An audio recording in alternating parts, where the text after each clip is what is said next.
Les Défricheurs, le média 100% positif.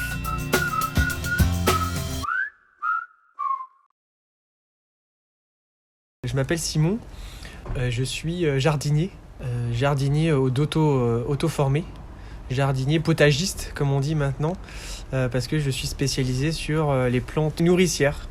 Mon truc à moi c'est de former les gens ou de faire des ateliers pour les enfants plus ludiques. Et je développe aussi une autre branche plutôt pour les structures privées ou même publiques, où je leur propose d'installer des potagers chez eux. Et du coup, on fait plein de liens avec la nourriture, avec la nature, la biodiversité, parce que je suis toujours dans cette optique de jardinage naturel, c'est un jardinage bio en fait.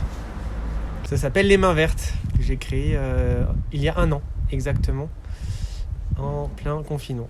Moi, la nature en ville, ça me plaît beaucoup. On en parle beaucoup de plus en plus. On plante des arbres parce qu'on sait que les arbres sont des rafraîchisseurs, des climatiseurs, on dit des fois. Après, il n'y a pas que ça. La nature en ville, c'est tous les oiseaux. C'est l'arrêt du désherbant sur les trottoirs depuis quelques années maintenant à Strasbourg.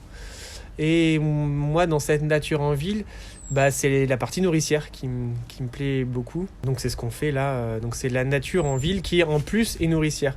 Après, on aurait pu faire un jardin conventionnel ou traditionnel, très désertique, on va dire, en termes de biodiversité.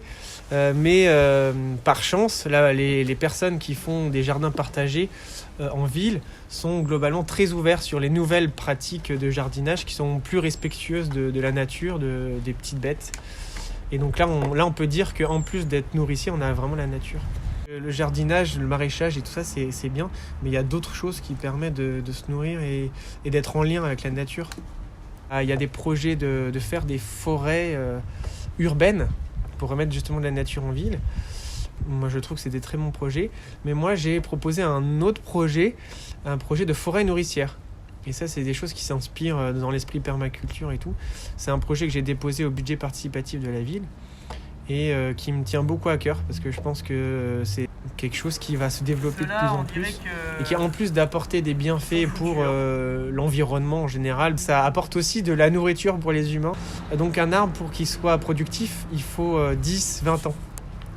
C'est pour ça, je pense qu'il faut le faire maintenant.